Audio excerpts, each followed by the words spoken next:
J'assume ce que je dis, je vais me retirer, je retire ma signature au nom de l'UDPS de cet accord que nous avons signé à Genève hier dimanche 11 novembre. Attends. Bon. Vous suivez donc ce que vous recommande votre base.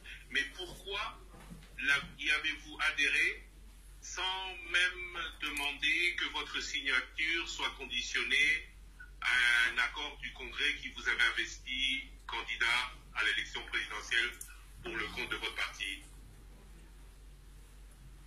Christian, je ne vais pas rentrer dans les détails de nos discussions, des débats et des délibérations, mais vous devez savoir que je me suis rendu là-bas en responsable et jusqu'au bout, j'ai défendu les intérêts de mon parti.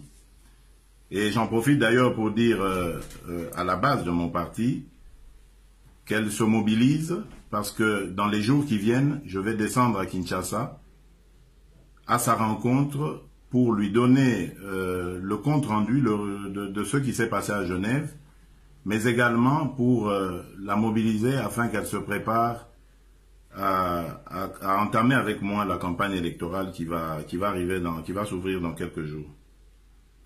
Que vous allez mener seul. L'UDPS ira seul. Seul ou avec ceux qui voudront la suivre, évidemment.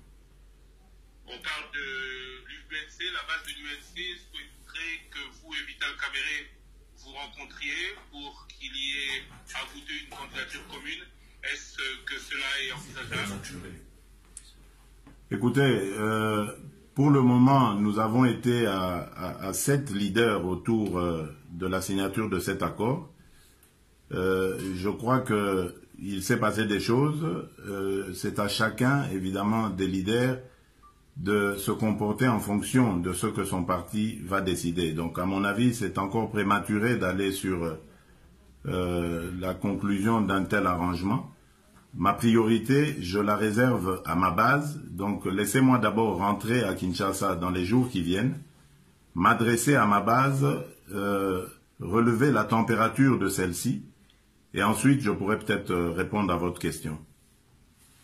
Pour parler, non pas de votre base, mais des leaders de l'opposition avec qui vous avez tenu réunion pendant 72 heures, est-ce que votre décision d'aujourd'hui, que vous annoncez en exclusivité sur Top Congo FM, n'aura pas de graves conséquences dans vos relations? Mais écoutez, j'ai dit que je l'ai fait en âme et conscience lors de la réunion dont vous parlez, des 72 heures. Ici aussi, vis-à-vis de ma base, je vais le faire en âme et conscience. Un parti politique, c'est d'abord sa base. Et je dois rendre à l'histoire le fait que la base à l'UDPS est le moteur même de notre parti. On ne peut pas se dire leader à l'UDPS sans avoir l'adhésion de la base. Tout mon engagement, tous les sacrifices que j'ai consentis au cours de ma vie politique, je les fais pour et au nom de cette base. Je ne peux pas aujourd'hui me permettre d'être ou d'aller en contresens par rapport à cette base, sinon alors je signerai ma mort politique. Les leaders, les amis auxquels vous faites allusion, je suis sûr qu'ils le comprendront parce qu'ils savent de quoi nous avons parlé et je n'ai aucune inquiétude vis-à-vis de cela puisque je vous l'ai dit, j'assumerai toutes les conséquences de ce que je viens de dire. Monsieur Félix Tshisekedi, je vous remercie. Merci Christian Lusagwena.